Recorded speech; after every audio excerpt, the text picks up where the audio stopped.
25 июн сафари кореи президенти ҷумҳурии Тоҷикистон пешвои миллат муҳтарам Эмомалӣ Раҳмон дар ноҳияи Дарвоз идома ёфт. Роҳи мошингарди қитъаи қалъаи Хумб Ванҷ то дарвозаи Рӯшон аввалин, муҳимтарин ва бузургтарин иншоот буд, ки бо иштироки роҳбари давлат муҳтарам Эмомалӣ Раҳмон дар ин ноҳия мавриди баҳрабардорӣ қарор дода шуд.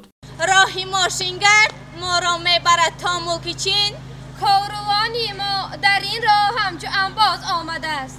мухтасар ин роҳи ваҳдат ҳамчу роҳи бахти мо чун тулӯи офтобе шӯълапардоз омадааст. эй чеҳраи пурзиёи миллат хуш бош, шоистатарин бақои миллат хуш бош.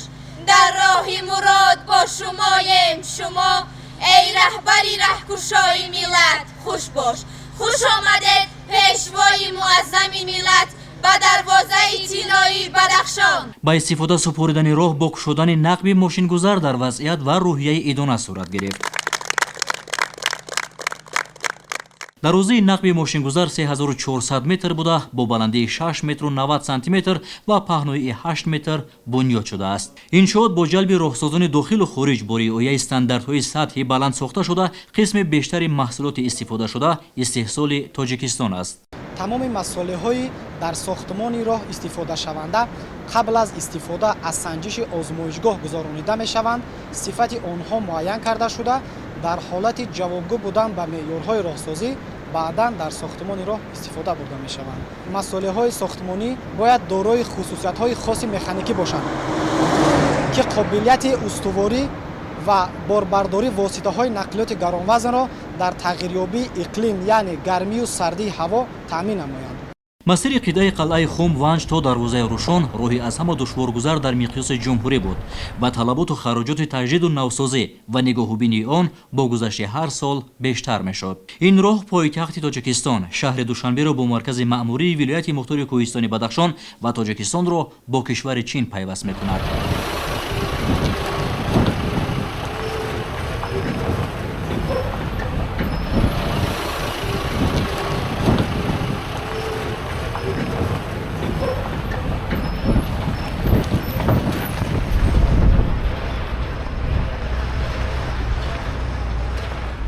бо назардошти он ки ин шоҳроҳ аҳамияти иқтисодӣ ва байналмилалӣ дорад, пешвои миллат муҳтарам Эмомалӣ Раҳмон моҳи сентябри соли 2021 барои бунёду навсозии он санги асос гузошта буданд.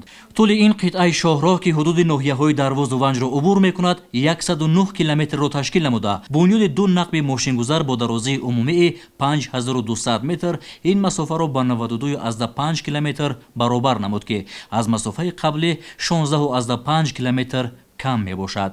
дар ҳақиқат ин рӯзҳоро кили мардими Дарвози Бадахшон орзу доштанд. агар шахсе ки бо чашм ба наздик биёяд бибинад, баъд ба қадри қимату меҳнату дастгирии ҷаноби олӣ пешвои муаззами миллат мерасад. намедонам кадом суханҳои дигара бар забон гирам, ки ман миннатдории худро ба ин пешвои муаззами миллат расонам. хурсандии мо ҳадду канор надорад. ҳамеша дар забонамон номи ин шахс аст. хушомадан ҳар қадамашон нури дида тоҷи сар аст. муҳимтар аз ҳама ин аст, ки гузаштан аз ҳамин қитъаи роҳ дар гузашта 4,5 соат вақти мусофиронро мегирифт. ҳоло бошад бо навшавии он ва бунёди ду нақб ин масофа камтар аз 2 соат тай мешавад.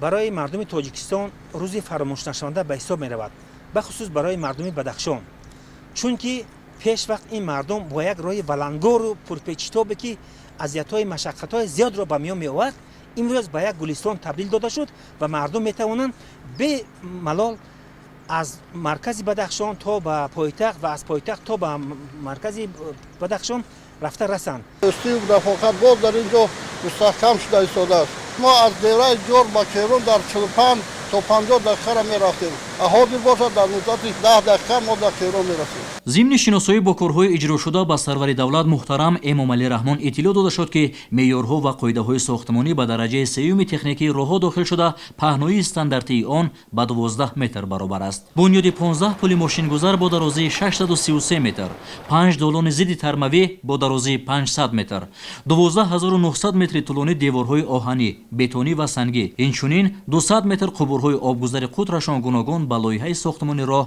дохил мешаванд. бо сифат ва ҷавобгӯи талабот бунёд шудани иншооти мазкур хатари селу обхезӣ ва тармаву резиши сангро бартараф хоҳад кард. ҳоло имкон аст ки ҳаракат дар ин масир дар ҳама фасли сол бидуни эҳсоси хатар сурат гирад. ҳолати хуби ин масир ба сарфаи вақту сӯзишворӣ низ асоси воқеӣ гузошт. таҷдиду азнавсозӣ гардидани шоҳроҳи аср душанбе кулма ки айни замон қисм ба қисм амалӣ шуда истодааст, ба таври дигар гӯем ин як сармоягузории миллати мо барои ояндаи дурахшони кишварамон мебошад ва метавонад кишварамонро аз бунбасти коммуникатсионӣ раҳоӣ бахшад ва заминае барои рушди сайёҳӣ ва расидан ба саноатикунонӣ бо суръати кишварамон шароити мусоиде фароҳам биёварад.